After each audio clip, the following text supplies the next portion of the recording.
Jaya Radha Madhava Kunja Vihari Jaya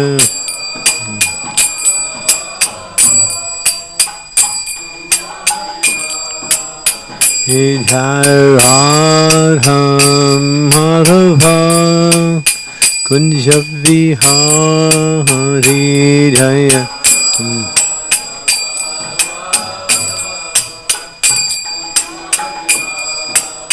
Jaya Gopi Janavallabha Girivardhari Jaya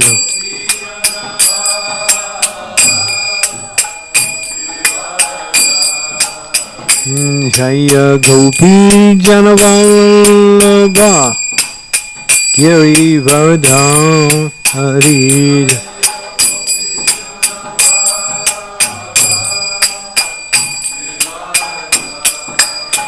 Jasodanandana Bhaja Janahanjanaya Yasodanandana Bhaja Janahanjanaya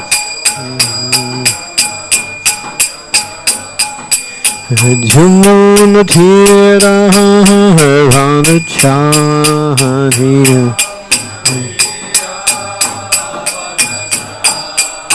Jamunatira Vanachaniya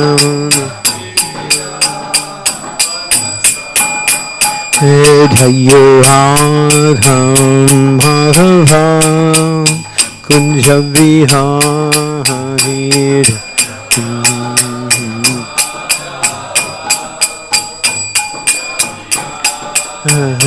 Jaya Madhava Kunja Vihari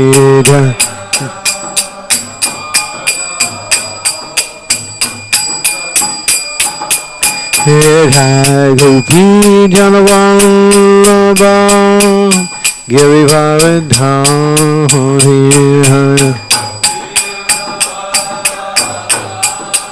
Giri Jaya Gopi Janavallabha Girivardhari Jaya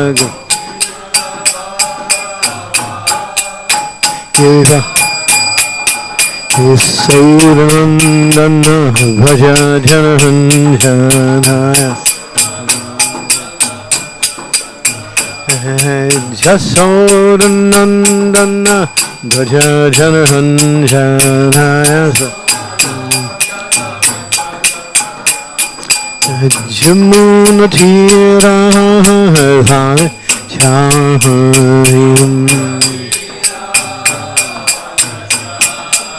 Jamunatira Vanachaniya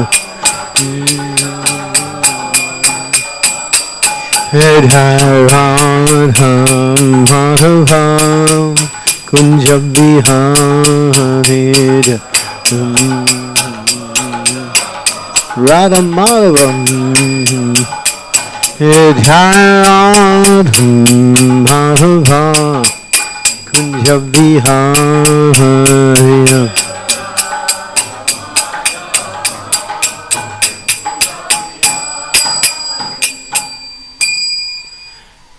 Korpe Manande Om Namo Bhagavate Vasudevaya Om Namo Bhagavate Vasudevaya Om Namo Bhagavate Vasudevaya. So we're reading from chapter 10, the last verse in the chapter, number 42, titled The Opulence of the Absolute. Atava bahu natena Atava bahu naitena Atava bahu naitena Kim jatena tvavarjuna vistabhyam vistabham vistabhya vistavyaham idam kritsnam kamsena stito jagad atava bahuna tena kim jatena tvavarjuna vistavyaham idam kritsnam ekam sena stito jagat atava bahunaitena kim jatena tvavarjuna vistavyaham idam kritsnam ekam sena stito jagat.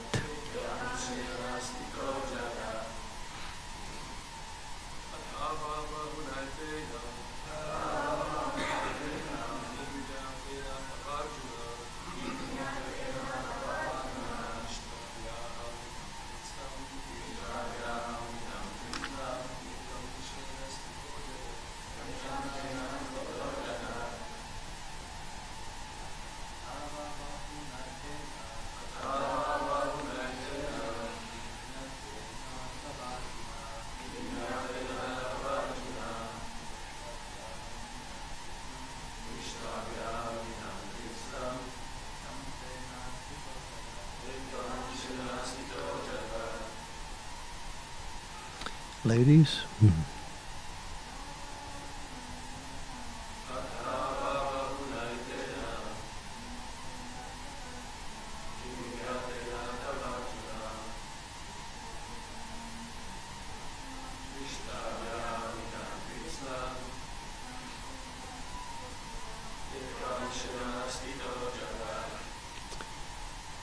Anyone else?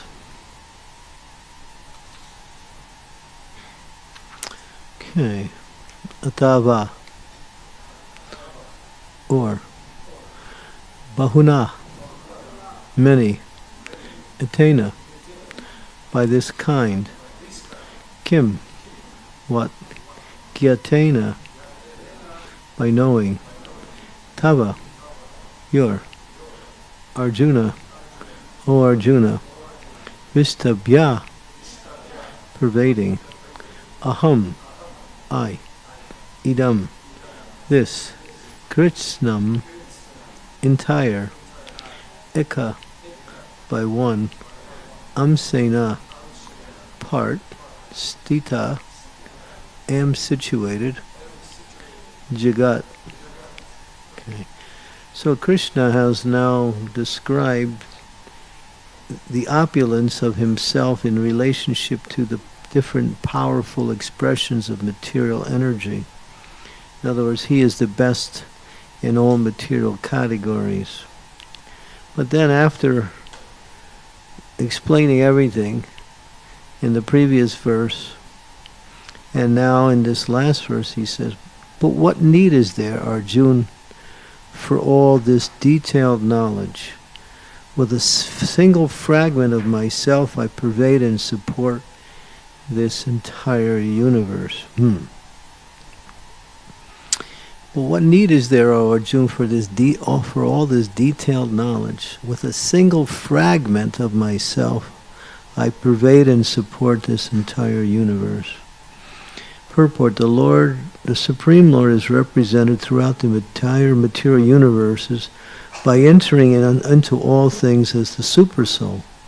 The Lord here tells Arjuna that there is no point in understanding how things exist in separate opulence and grandeur. He should know that all things are existing due to Krishna's entering them as Supersoul. From Brahma, the most gigantic entity, on down to the smallest ant, all are existing because the Lord has entered each and all and is sustaining them. There is a mission that regularly propounds that worship of any demigod will lead one to the Supreme Personality of Godhead or the Supreme Goal. But worship of demigods is thoroughly discouraged herein, because even the greatest demigods like Brahma and Shiva represent only part of the opulence of the Supreme Lord. He is the origin of everyone born, and no one is greater than him. He is asavamurdva, which means that no one is superior to him and that no one is equal to him. In the Padma Purana it is said that one who considers the Supreme Lord in the same category with demigods, be they even Brahma or Shiva, becomes at once an atheist. If, however, one thoroughly studies the different descriptions of the opulences and expansions of the Lord's energy, then one can understand without any doubt the position of Lord Shri Krishna, and can fix his mind in worship of Krishna without deviation.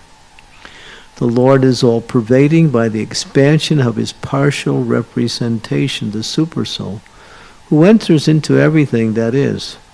Pure devotees therefore concentrate their minds in Krishna consciousness in full devotional service.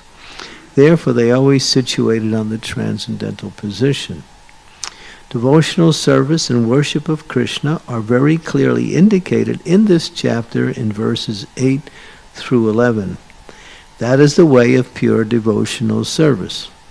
How one can attain the highest devotional perfection of association with the Supreme Personality of Godhead has been thoroughly explained in this chapter.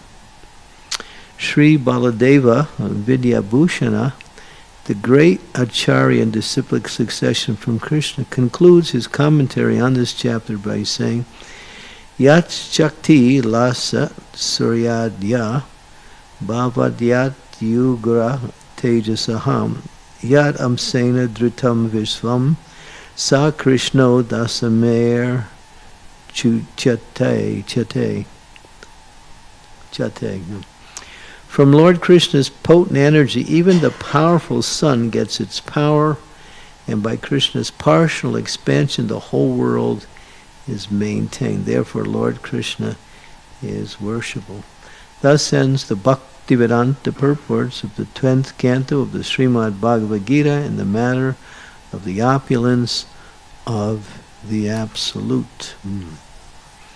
Om Agyan Timirandasya Girajana Salakaya Chaksu Unmilitam Yena Tasmai Shri Gurave Namaha. Nama Om Vishnu Padaya Krishna Prastaya Bhutale Sri Bhakti-Vedanta Swami Tinamani Namaste Saraswati Deve Gauravani Pacharine Nirvisesa Sunyavari Pastyatya De Satarine Vanchakalpa Tarubhischa Kripa Sindhu Paevacha Patitanam Pavanebhyo Vaishnavebhyo Namaho Namaha. Sri Krishna Chaitanya Prabhu Nityananda Sri Advaita Gadadhar Sivasari Gaur Bhaktavrinda. Hare Krishna Krishna Krishna Hare Hare, Hare Rama Rama Rama Hare Hare. So Krishna ends after describing himself in the best of all material categories. He is pretty much winds up the whole thing by saying, what's the use of all this knowledge? Detailed knowledge. I'm so powerful that just simply a simple fragment of my energy, everything is supported, everything is maintained. So people talk about God being great. They say God is great. But then when you try to get people to understand or explain what does it mean that God is great, they can't really, they give some, what we say, some very undefinable descriptions. Well, he's all powerful, he's all good, he's all pervading. That's nice, but here Krishna takes the time to just say that out of all the greatness in the world, I am the best of all. But what is the use of all this knowledge? Because no one can really know how great God is. Because when we try to understand, we become, what we say, quite ridiculous. Even Krishna says, no one can understand me. He says, I know everything that's happened in the past, I know everything that's happening in the present, and I know everything that's yet to come. I also know all living entities, but me, no one knows.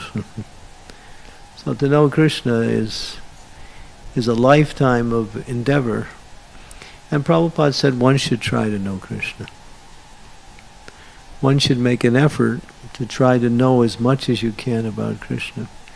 Because the principle of devotion stems from the principle of knowledge. As the knowledge increases, one's devotion will also not automatically, but will have the knowledge will help one understand that Krishna is ultimately everything. I'll ask you a question. Let's see who can answer the question. Okay. This floor is made out of what? Plastic. Really? Of plastic. Okay, let me change the question here. So, what is this table made out of? Okay, wood. Now where does the wood come from? Trees. And where does the tree come from?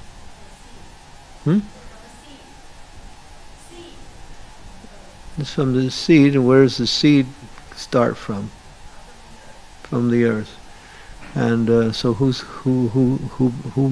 made the earth? Oh, okay. So you can connect anything that exists ultimately to Krishna, knowing that he is the seed or the bija or the root cause of everything, because he creates the ingredients that make up everything.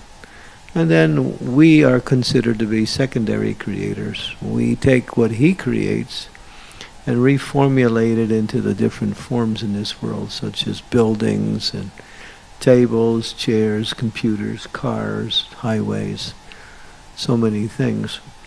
So it's all his ingredients we use it for.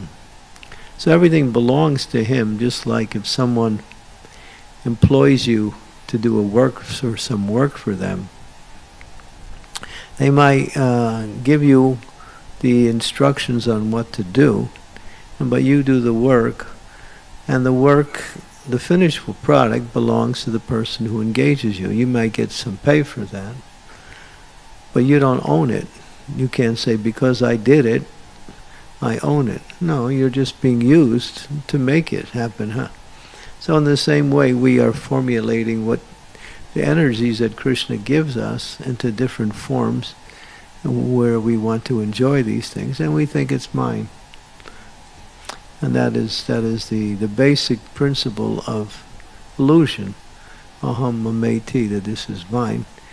No, we're just we're borrowing from what has been given to us in order to somehow create some kind of civilization. But nothing belongs to us, belongs to the person who gave you the ingredients. So, therefore, everything belongs to Krishna, but everything is also controlled by Krishna. Everything works according to his direction. He is all-powerful in the sense that nothing moves without a blade of grass. Not even a blade of grass can move without his sanction. But because we say, well, because I did something, it happened, and if I didn't do it, it wouldn't happen, right? Sounds logical. So therefore I did it. But then again, the intelligence to do what you have to do, and the ability that you have to do what you have to do, the desire that you also create and to do what you have to do, all of them is formulated, and if you're working with someone with certain ingredients, the materials that you need to do what you have to do are all coming from some other source.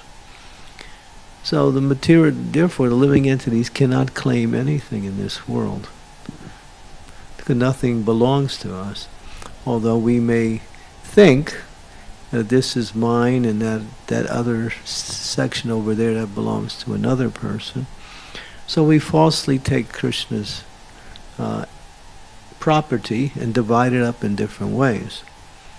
It's like, a group of thieves, they go into a bank and they rob the bank, and then they go into their hideaway with all the money and they say, let's divide it up honestly. So how can thieves be honest when we have stolen goods? So the same way we claim, well, this is my country, this is my house, this is my body, this is my mind. Janasamoham yam aham mameti, which is the basic principle of illusion. Therefore, devotee knows that nothing belongs to me, yet Krishna has given me whatever I need to exist in this world, and if I simply use whatever he gives me for his service, then that is perfection. And that purifies our consciousness. The idea of this is mine and I'm trying to enjoy it keeps one entangled in the material energy. Michimaya Ravase, Kachu Beshe, Kachu Habu Bubai, Chief Krishna Das, Vishwash. Kalida Adukanai, and Bhakti Vinod Thakur sings his song that the living entity from one situation to another is trying to enjoy and control.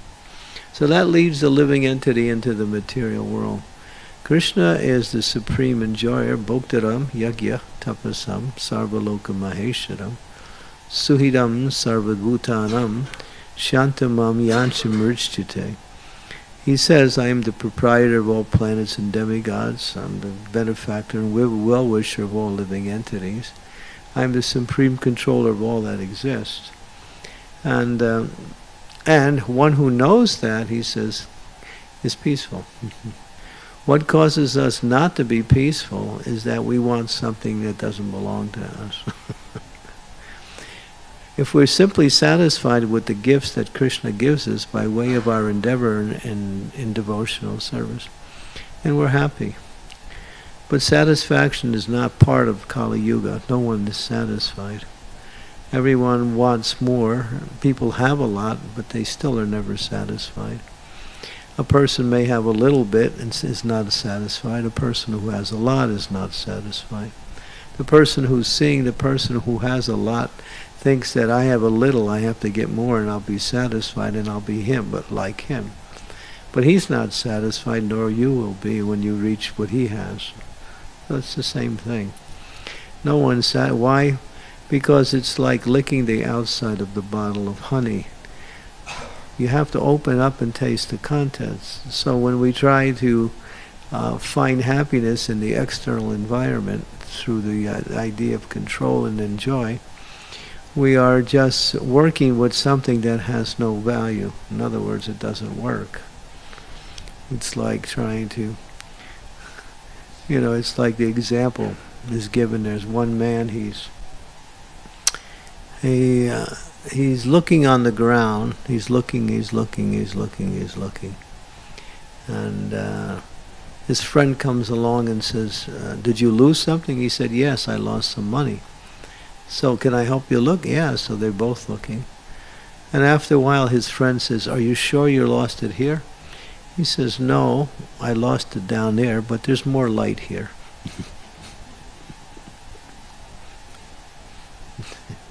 That's the material world. We're thinking we can find something in the light of material brightness here, but what we're looking for is hidden, it's Gupta, and that is, it is the happiness that exists within our own heart.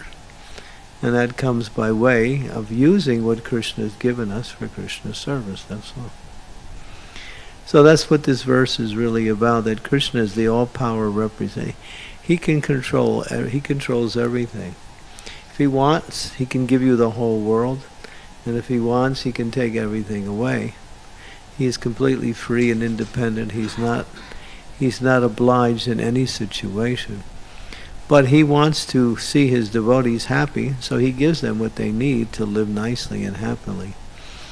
If we can accept that principle and not be in anxiety for what I don't have, or what I should have, or you know, or maybe I got something I don't want.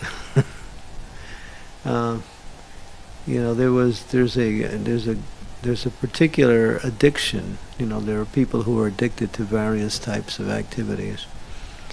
There's Alcoholics Anonymous, people who can't give up drinking. There's Gamblers Anonymous. There's sexaholics, people who can't give up sex life. That's all they think about, and that's all they pursue. And then there's people, Narcotics Anonymous. But there's another one. There's called shopaholics. And people who can't stop shopping. They spend all their time in the shopping malls. And during their lunch hour, when they're off for an hour, they go out shopping and buy more stuff. And most of them wind up becoming bankrupt because they can't pay the bills. All they did, the glitter of material energy is so strong that they don't even consider whether they have the money or not. They just run up these big bills and get all kinds of stuff, and then wind up in trouble later on. So it's an addiction to get more and more material things. So it's a kind of a disease. But the devotee can be satisfied with whatever Krishna arranges. And Krishna never forgets his devotee. He always provides what we need when we need it. Sometimes we need something and it's not here, but maybe it's not the time that we should receive it. We have to be a little patient and see how Krishna, maybe we're not ready to receive. It's like sometimes a devotee will come and join the temple and they will think, well, I want to give class. Well, first he has to, wash the floors, and cut the vegetables, and do a few other services, learn the philosophy, and then qualify themselves, and then eventually they could give a class. So everything is provided in due course of time in devotional service, if the devotees remain faithful and simply depend on Krishna's mercy, because Krishna is very merciful. We've talked about some stories on how the devotees in the early days were so much needing money at a certain time in order to pay the rent in buildings or for whatever, and then something miraculous, apparently miraculous, happens and all of a sudden the money was there. The one example where there was $250 that was needed to pay the rent for 1 month on our temple in Philadelphia, I think it was. So the rent was due the next day, and so he didn't have the money. Whatever money they had spent on maintaining the devotees in the temple, so they didn't save any money for the rent. This is the way we used to do things. We still do that some places. And so the temple president said, well, I'm not going to worry. Well, let's all go out on Sankirtan. So he sent all the devotees out on Harinam Sankirtan. It wasn't book distribution, it was just chanting and dancing in the streets. So they went out on Harinam Sankirtan, and while they were performing the Yuga Dharma, which is Harinam Sankirtan, one gentleman, very nicely dressed, approached one of the ladies in the kirtan and very, very politely handed her an envelope, smiled, said a few complimentary words, and then turned and walked away. No one saw the person again. They opened up the envelope, and in it was $250. Just enough for the rent.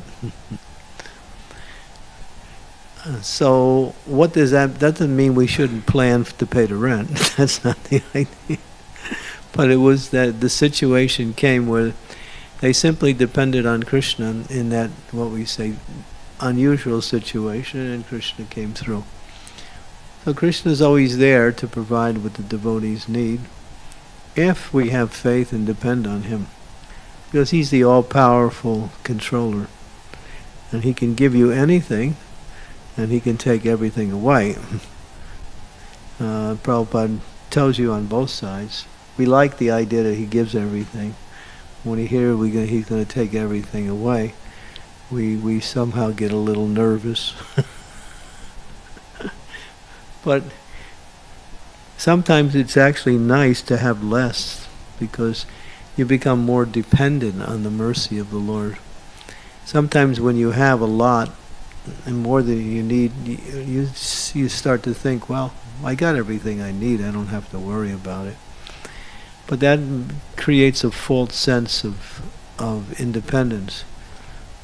Sometimes when we find ourselves in scarcity, it's nice because it helps us to become more dependent on the Lord. Even in any situation that is problematic, that causes us to call out to the Lord, to pray to the Lord, to depend on to the Lord. And then Krishna is always there to help his devotee. He says that Kuntiya pratijani name bhakti pranashyati. My devotee will never be vanquished in any situation. So when it comes to understanding Krishna, the opulences of Krishna as described in this chapter, Krishna wants to make it known that whatever I have already described is insignificant. The power of God can never be understood or even explained, estimated, or even imagined.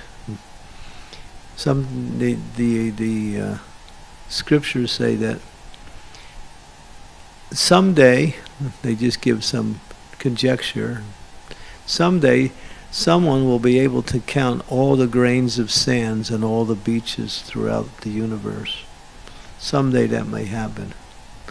But still, it will fall short of all the opulences of the Lord. To give a little indication of how great Krishna is, we can't understand. But what is his greatness, though? His greatness is his kindness, really. Just like if you know a great person, just like say a person is rich, he's got a nice position in the world,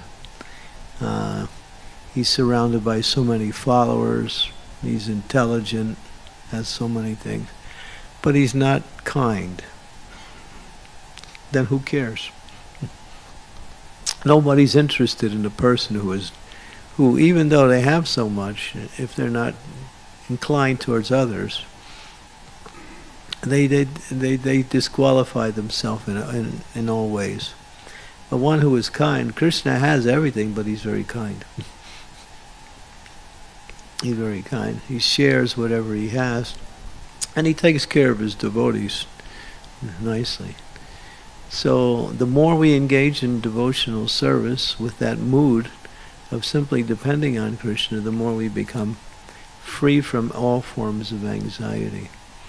I want something, just like we might want something, but we should say to Krishna, well, Krishna, I want this. If you think I should have it, then that's nice. And if you think I shouldn't have it, that's also nice. Because we can accept Krishna as the ultimate pure discriminate. He knows what's best for us. So we might say, well, I want this. I want to get this position. I want to get this situation. I want to get this object. And we just think, oh, well, if Krishna wants to give it to me, that's nice. If he doesn't, then I still go on with my devotional service. That's faith. And that's freedom from anxiety. And the devotees are never starving. There's always prasad. And that's the best part of, one of the best things that Krishna gives you. He always gives you nice prasad. The materialists, they don't really enjoy eating. A lot of times they just eat because they want to.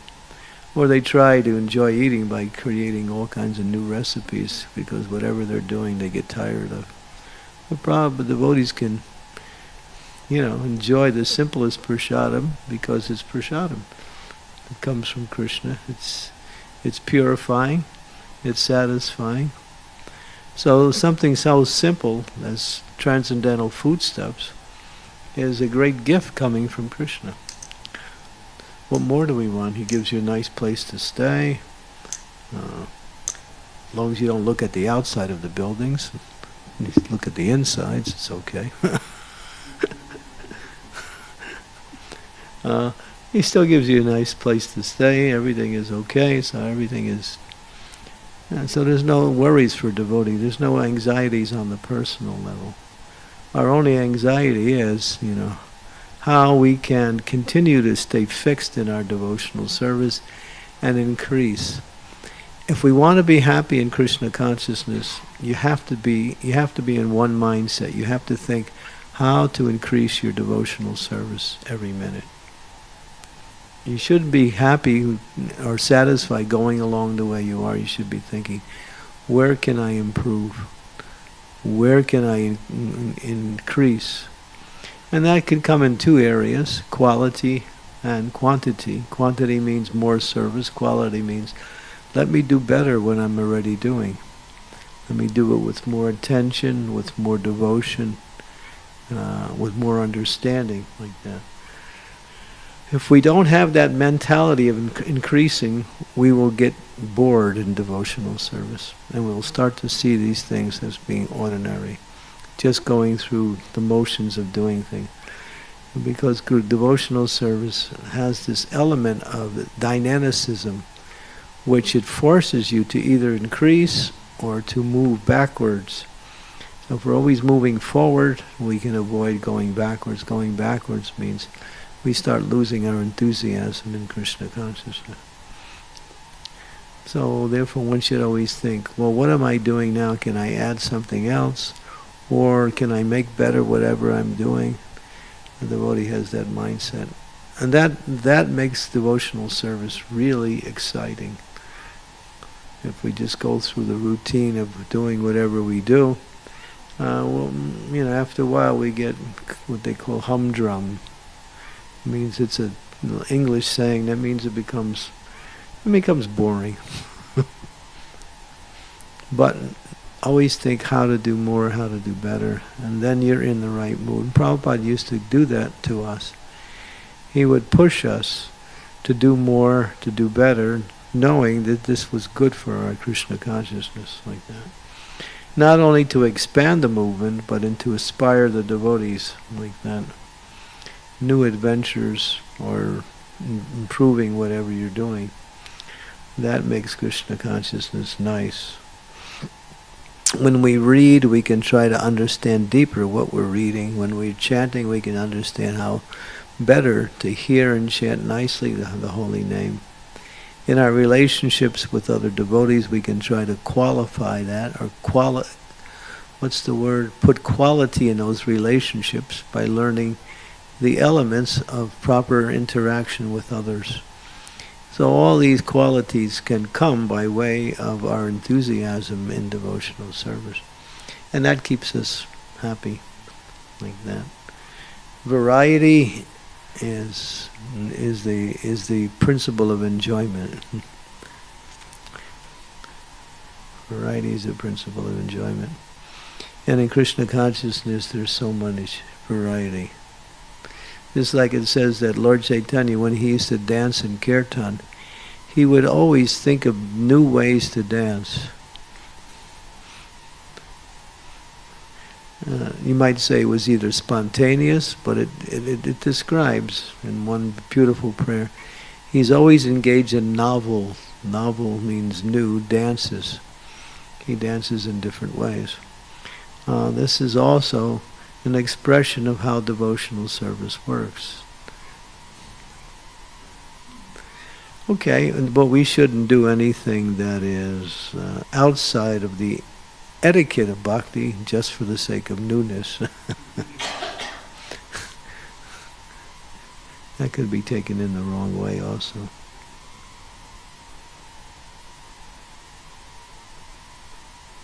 Okay, is there any questions or comments?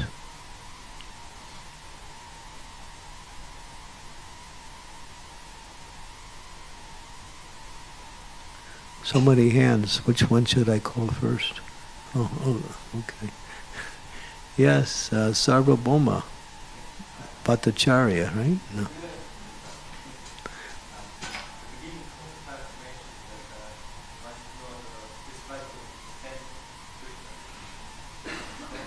Hmm? Yeah.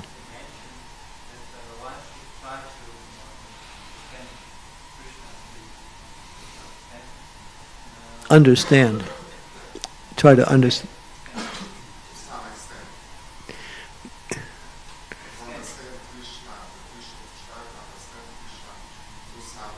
Yeah, well, that should be an constant endeavor. We should try to understand Krishna more and more, yeah.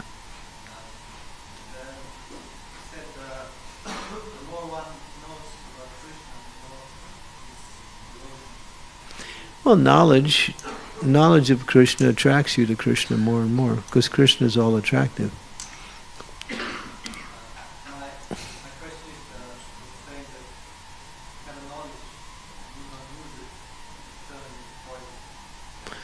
Well, if you don't use what you have, it doesn't turn into poison. You just lose it. You forget it. Just like they say, this is a statistic. It's a material statistic, but it gives some indication.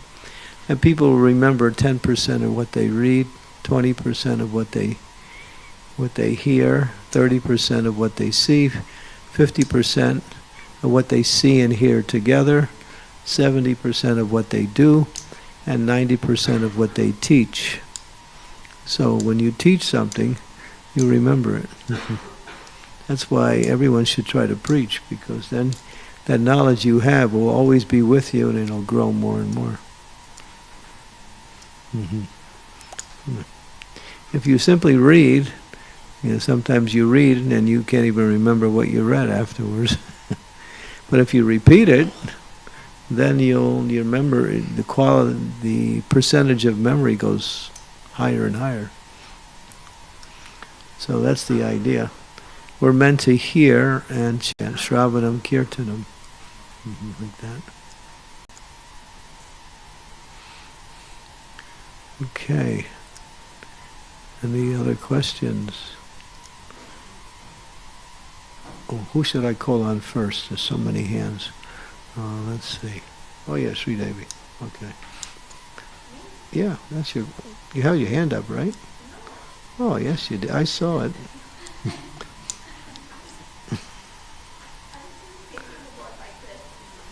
Okay.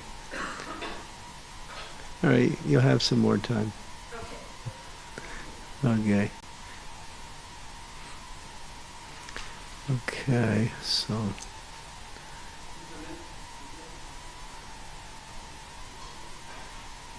Do we have any questions from the viewers? No. Oh, see, I was right.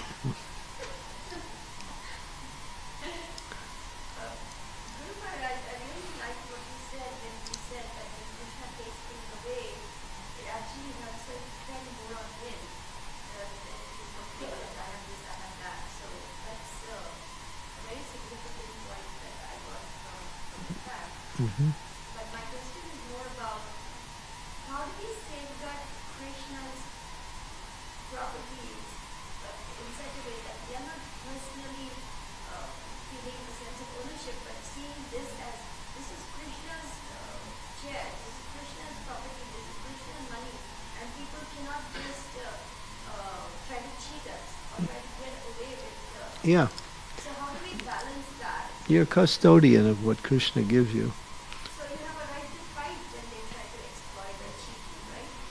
Yeah, because they think it's yours and they want it, so it's between you and them. But you know it belongs to Krishna, and therefore you have to protect Krishna's property. Yeah. So we're like protecting Krishna's property for being used in the wrong way. Mm-hmm. Yeah.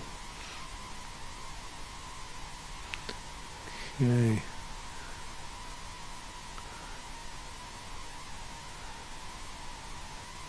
Sundar-Gopal. Okay.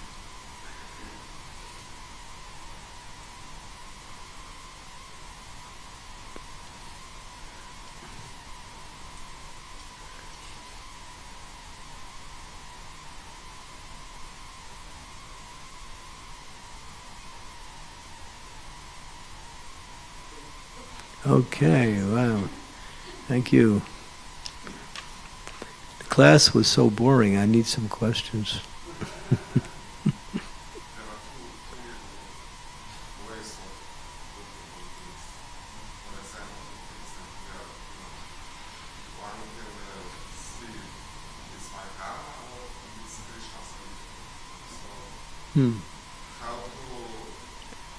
It doesn't matter.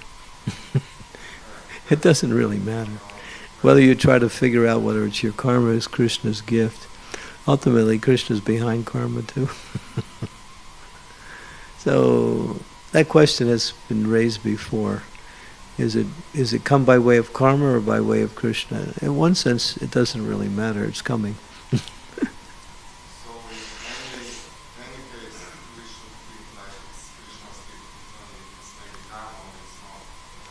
When you're grateful for whatever you receive, then you're in the proper consciousness. When you think I deserve it, well, it's my karma, therefore I deserve it. But then again, who created your karma? You might think, well, I created the karma, but then again, the ingredients that makes up the activities that create your karma are supplied by Krishna.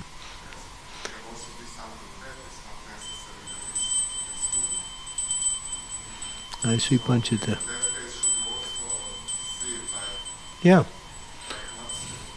But for a devotee, good and bad is just a word.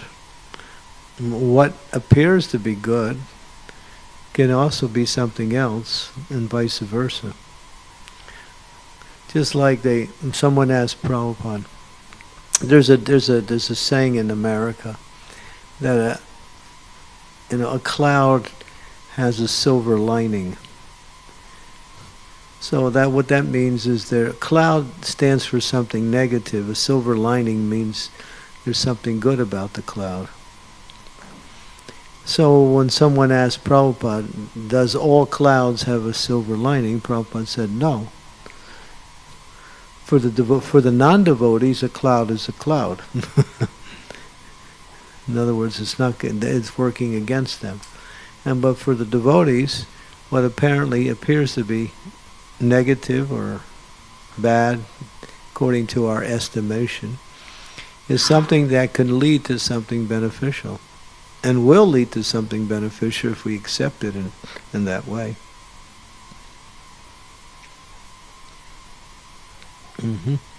I can give you a little story.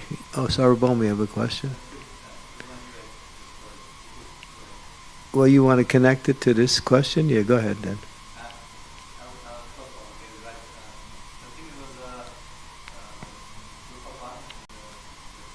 Gopal Ban, yeah.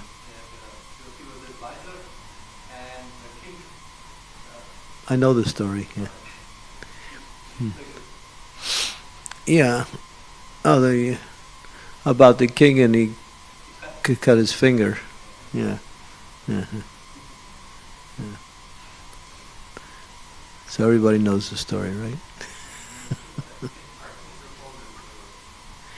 Yeah, Gopal Ban is the king's jester. So when the king needs to kind of loosen up a little, so he needs somebody to tell jokes, because it's a very serious business being a king.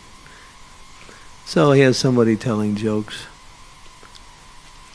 So the king decided the cook didn't show up that day, so the king went in to cook for himself. And when he was cutting the vegetables, he sliced a piece of his finger off. And so when he came out, he was in distress. And Gopal said, well, a king, that's Krishna's mercy. Now, after experiencing, that what he went through, he didn't want to hear that. He got angry at Gopal and he threw him in jail. And the next day, the king and Gopal were supposed to go on a hunting trip. So Gopal was in jail, so the king went by himself. And while he was out hunting, he got captured by some cannibals. Man-eating cannibals or man-eaters. So they were going to have, King Prashad, So they decided to prepare him, so they captured him. And then they looked, they saw part of his finger was missing.